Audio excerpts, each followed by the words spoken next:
All right, let's jump right in. Today, we're going to talk about a group of 17 metals that are, no exaggeration, completely reshaping our world. We're talking about everything from the car in your driveway to how we power our cities. This is the hidden power of rare earths. Now, I know what you're thinking. That sounds like a crazy overstatement, but honestly, it's the simple truth. All the cutting edge tech that's going to define our century, the entire green energy revolution, it doesn't run on good intentions. It runs on unbelievably powerful, high performance magnets. Think about it for a second. That instant torque you feel in an electric car, the massive sweeping blades of an offshore wind turbine, the pinpoint accuracy of a military drone, or the lightning fast movements of a factory robot. You see, these aren't just separate bits of cool engineering. They're all powered by the exact same secret ingredient, rare earth permanent magnets. They just deliver a combination of power, efficiency, and small size that nothing else on the planet can touch. So, what makes these things so special? Well, it all comes down to physics, like deep down at the atomic level.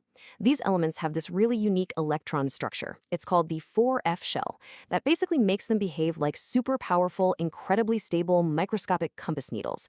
And it's this little quirk of quantum mechanics that gives them magnetic and heat resistant properties that are, for all practical purposes, irreplaceable in these high tech applications. Okay, so let's follow the thread here. How do we get from a chunk of rock dug out of a mountain to a sophisticated motor spinning at thousands of revolutions per minute? Well, that journey is way, way more complicated than you probably think. It's this long, intense, six-stage transformation. First, you've got to mine the stuff. Then you crush and grind all that ore into a concentrate. And then the real heavy chemistry begins. You're cracking it with powerful acids, and then comes the absolute linchpin of the whole process, separation. This is where you have to meticulously untangle all 17 of these chemically similar elements from each other. It's a nightmare. Only after that can you refine them into pure metals and finally make the magnet itself. It is a long, messy, and incredibly precise industrial gauntlet. And that brings us to a really critical misunderstanding. We tend to focus on the mines, right, where the stuff comes out of the ground.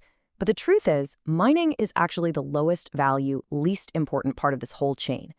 The real power, the real technological moat, the true bottleneck, it all lies in those super technical middle stages, the chemical cracking, and especially that solvent extraction step. And because that technical skill is so specialized, it creates this massive choke point in the global supply chain. The best way to picture it is like an hourglass, where this huge river of raw material from all over the world gets squeezed through one tiny, narrow passage. Let's break that down, because it's really important. On one side, you have mining. It happens in lots of countries, it's a bulk commodity business, and it's technically simpler. But on the other side, you have separation. That happens in just a handful of places. It's wildly complex from a chemical engineering standpoint. It costs a fortune to build these facilities. And it's where pretty much all the value is actually created. And this is where that hourglass gets incredibly, frighteningly narrow. I mean, just look at this number. A staggering 85%, 85, of the entire world's capacity to separate these critical elements is in one country, China. The rest of the world, all of it combined, scrapes together just 15%. This isn't just an imbalance, it's a total structural dominance. So you might be asking, well, why doesn't everybody just build their own separation plants? The answer is because it's insanely difficult. You need these massive, sprawling facilities with hundreds of machines called mixer settlers all running in a perfectly choreographed sequence. The upfront cost is astronomical. The process itself creates hazardous, sometimes radioactive waste that you have to deal with.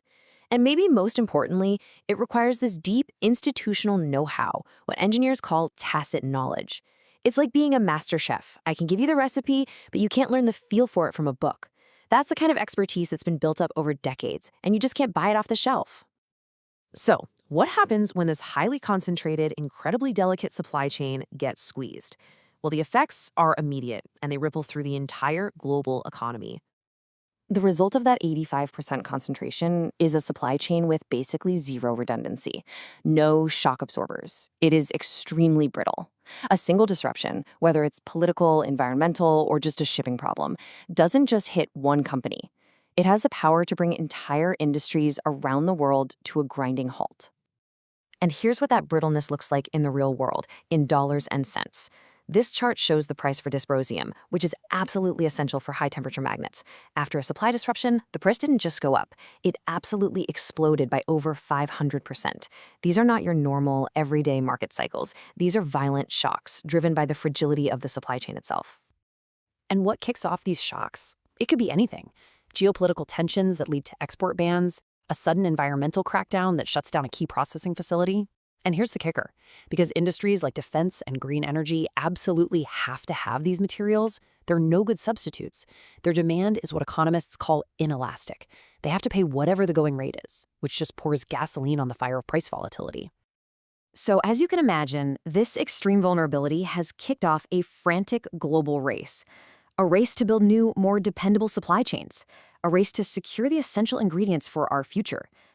And if you look at it, there are really three main strategies everyone is trying. First, the most obvious one, try to build brand new supply chains from the ground up. The problem? It's incredibly slow and unbelievably expensive. Second, recycling. Try to pull these valuable elements out of old phones and hard drives. Sounds great, but it's really hard to collect enough junk and even harder to get the elements pure again. And third, substitution. Just try to design new motors that don't need rare earths. But that almost always means taking a huge hit on performance and efficiency. So the crucial takeaway here, the point of all this, is that there are no silver bullets. There are no quick fixes.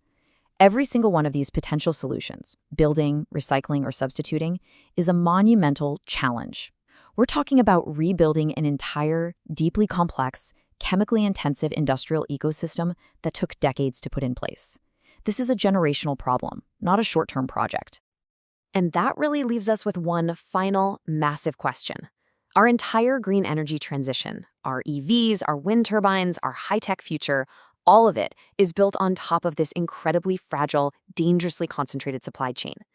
So you have to ask, can our ambitions for the future really survive on a foundation that's this brittle?